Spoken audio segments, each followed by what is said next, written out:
Hi there, this is a homily for the 23rd Sunday of the year. I think that the meaning of these texts that we've been given for the Mass are gathered together in this short gospel acclamation. God was reconciling the world to himself and entrusting to us the message of reconciliation. I think that's where you have the key to the three readings, because on the one hand, the world needs reconciling to God, and the world is basically divided up into two groups of people, those who think it needs reconciling to God and those who don't. If you watch television, most of those programs are working as if the world is perfectly fine, and the only problems that there are, we can solve them for ourselves. But the readings take a different route. They basically say God has to reconcile the world to himself. And all the time that he is doing this, he is also drawing us into the work of reconciliation. So in that short reading from Ezekiel, we have the Lord telling Ezekiel, I have appointed you as watchman over the house of Israel. In other words, he has an important official job to do. And that applies to us as well because of our baptism. God then makes it very clear. He says, I will tell the wicked, O wicked one, you shall surely die. But if you don't speak up to the wicked person, then I will hold you accountable for his death. If, on the other hand, you do speak to the wicked one, then at least, even though the wicked one may ignore you and will die, you have saved yourself. So we are intimately involved in this work of reconciliation, even though God is the one who's driving it and powering it, essentially. In the psalm, there is this long and sad plea for us, much in the same way as God said to the Jewish people, if you hear his voice today, harden not your hearts. And you know the psalm as well as I do, but basically the psalmist has already decided, he's discovered from his conversation with God,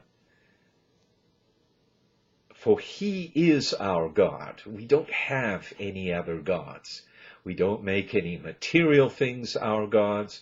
We don't make any relationships our gods. We know that God, the true God, the God of life, is our God. And the psalmist goes on, we are the people he shepherds. We're expecting shepherding from him. Shepherding is just another word for what Ezekiel was told to do. You are going to be watchman, you are going to be shepherd. The words are very similar. The idea is that the flock is protected. Harden not your hearts as at Meribah when your fathers tested me. And of course there the psalmist is referring to the great story of the Exodus. In the letter to the Romans, Paul says, owe nothing to anyone except to love one another. This is our relationship to each other. And yet, even in that one line, he is telling us, you have got a real responsibility to love, but to love in the way that love is understood in the scriptures. And loving in that way means wishing for and working for the good of that person. The good. What God would see as their good. Not what we think their good should be at any time. And then he goes through the commandments: don't commit adultery, do not kill, do not steal, etc., etc., etc. Love fulfills all of these requirements, because if we love someone, we're not going to kill them. If we love someone, we are going to love them the way we love ourselves. So, tied in, even with that word love, is a social obligation to everyone around me. And Ezekiel saw it, the psalmist saw it, and now Paul in the Romans text sees it. Lastly, in this little piece of the gospel, Matthew 18, we have Jesus explaining to the disciples how the community should be correcting itself. Now, this has got to be done in the light of what Paul said to the Romans, because we've had many Christian communities who are downright cruel to each other and downright cruel to foreigners, strangers.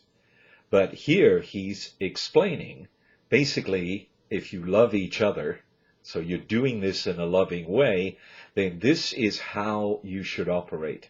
If your brother sins against you, go and tell him his fault between you and him alone. Jesus has other steps in this process, but that's where the reconciliation process starts. Between you and the one who has sinned against you alone. So there's no backstabbing, there's no complaining about this person to a third party. There is a loving interaction that explains, yes, I was hurt by you. And it has to be a genuine hurt. It's not imagining some kind of hurt and then using that as a way of me thinking I'm terribly superior to this person who I imagine has hurt me. So there's a lot going on here. But basically, through the three readings, you have the God through Christ and his church, you have God showing us our common social responsibility. God is working in his Spirit to reconcile the world, but we cannot then be creating disruption and division.